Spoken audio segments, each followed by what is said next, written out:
திருக்கண்டியூர்.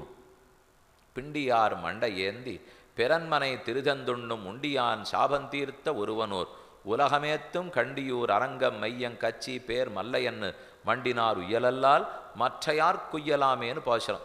இதை திருமங்கியாழ்வார் பாடியிருக்கார். திருக்குறுந்தாண்டகம்ங்கிற பிரபந்தம். திருக்கண்டியூர் சோழ நாட்டு திருத்தலங்களில் 7வது க்ஷேத்திரம் கண்டியூர். இந்த க்ஷேத்திரத்தை பஞ்ச கமல க்ஷேத்திரம்னு சொல்றது உண்டு. நன்னா கேட்டுங்கோ. கமல புஷ்கரணி, கமல தீர்த்தம், கமல க்ஷேத்திரம், க்ஷேத்திரமே கமல க்ஷேத்திரம். கமலாகிருதி விமானம், விமானம் கமல ஒரு தாமர மலரை போலவே இருக்கிற விமானம். கமலநாதன் பெருமாளுக்கு கமலநாத பெருமாள். கமலவல்லி தாயார் கமலவல்லி தாயார். நல்ல பஞ்ச கமல க்ஷேத்திரம். கமலம்னாலே தாமரை, தாமரைனாலே அந்த வாசனை அப்படியே நன்னா இருக்கு, தொட்டா பார்க்கறதுக்கே நன்னா இருக்கு, கமகமான் இருக்கு. அதை போல இந்த க்ஷேத்திரத்தில் வந்து சேவித்தோம்னால் எல்லா நன்மைகளும் நமக்கு ஏற்படும். ஹர சாப விமோச்சன பெருமாள். இந்த பெருமாள் மூலவருக்கு பலிநாத பெருமாள்னு திருநாமம். மகாபலி சக்கரவர்த்தி கேள்விப்பட்டிருக்கோ இல்லையோ, வாமனமூர்த்தியாலே தகையுண்டு பாத்தாளத்துக்கு போனாரே. இப்போ கொஞ்ச நாள் முன்னாடி நமக்கு நடந்தது இல்லையோ ஓணம் பண்டிகை, கேரளத்தில் முழுக்க ரொம்ப பிரசித்தமாக இருக்கே. எதுக்கு ஓணம்னால் மகாபலி சக்கரவர்த்திக்கு ஆண்டுக்கு ஒரு நாள் பூலோகத்தில் வந்து தம் பிரஜைகளை பார்க்கும் நாள். இதைத்தான் கேரளத்தில் ரொம்ப பிரசித்தமாக ஓணம் பண்டிகைன்னு கொண்டாடிட்டு இருக்கா. அந்த பலியாலே வணங்கப்பட்ட பெருமாள் இவர். இவருக்கு பலிநாதன்னு திருநாமம். ஹரசாப விமோச்சன பெருமாள். ஹரன் சிவன், சிவனுடைய சாபத்திலிருந்து விமோச்சனம் ஏற்படுத்தி கொடுத்தவர். சிவனுக்கு சாபத்தை போக்கின பெருமாள் இவர். சாப விமோச்சன பெருமாள். கிழக்கே திருமுகமண்டலம். 2 திருநாமங்களும் உற்சவருக்கு நன்னா இருக்கு. ஒரு திருநாமம் ஹரசாப விமோச்சன பெருமாள், இன்னொரு திருநாமம் கமலநாதன். இப்போ சொன்னேனே பஞ்ச கமல க்ஷேத்திரம் இல்லையோ, அதனால கமலநாதன். தாயார் கமலவல்லி நாச்சியார். விமானம் கமலாகிருதி விமானம், தாமரையை போலவே இருக்கிற விமானம். விமானம், க்ஷேத்திரம், தீர்த்தம், ஸ்தல விருட்சம், ஸ்தலம். இந்த 5 முக்கியம்.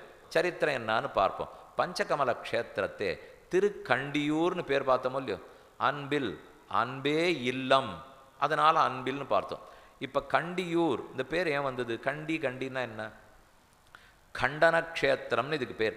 கண்டன அப்படின்னா துண்டிக்கப்பட்ட, கண்டிக்கப்பட்டனா துண்டிக்கப்பட்டான்னு அர்த்தம். பிரம்மாவனுடைய தலை துண்டிக்கப்பட்டு பரமசிவனாருடைய கையில் ஒட்டிக்கொள்ள அந்த சாபத்திலிருந்து பெருமாள் போக்கி விட்டாரோ இல்லையோ, ஹர சாப விமோச்சன பெருமாள். கண்டன க்ஷேத்திரம் கண்டியூர் நூன்னு சொல்லலாம். கண்டின்னா நீலகண்டனோ இல்லையோ, ஹாலஹால விஷத்தை உண்டு அந்த விஷம் கழுத்தில் தங்கினதுனாலே நீளமான கழுத்தோடு இருக்கிற சிவபெருமானுக்கு தான் நீலகண்டன்னு பேர். அந்த கண்டியனுடைய சாபத்தை போக்கி கொடுத்தபடியால் கண்டியூர், திருக்கண்டியூர்னு அதுக்கு பேர் ஏற்பட்டது. இந்த க்ஷேத்திரத்தில் திருமங்கையாழ்வார் ஒரு அழகான அர்த்தம் சொல்கிறார்.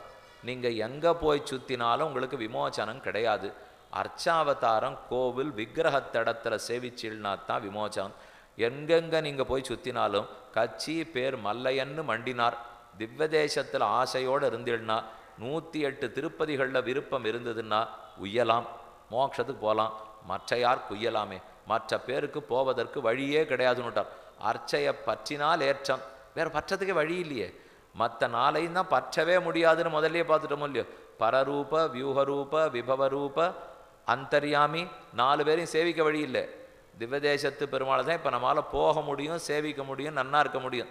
ஹரசாப விமோச்சன பெருமாள் திருக்கண்டியூர். திருமங்கையாழ்வார் அதைத்தான் சொல்கிறார், பெருமான சேவிங்கோ, அப்போ தான் பாபங்கள் தொலையும். வேற பிரகாரத்தை சேவிக்க வழி இல்லையே.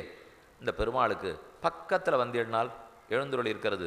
கிழக்கே திருமுக மண்டலமாய் பெருமான் நின்ன திருக்கோலத்தில் உள்ளார். அருகிலே ரொம்ப ஆச்சரியமான ஒரு நரசிம்மனும் சுதர்சன பெருமாள். முன்பக்கத்தில் நரசிம்ம பெருமாள், பின்பக்கத்தில் சுதர்சன பெருமாள். இல்லை பின்பக்கத்தில் நரசிம்ம பெருமாள், முன்பக்கம் சுதர்சனர். ஆனால் பெரிய திருக்கோலத்தோடு ரொம்ப அழகாக இருக்கா. க்ஷேத்திரத்திலே கபால மோட்ச புஷ்கரணியை சேவிச்சுக்கிறோம். நரசிம்ம பெருமானும் சுதர்சனனும். இது திருக்கண்டியூர் 7வது க்ஷேத்திரம் சேவித்தோம்.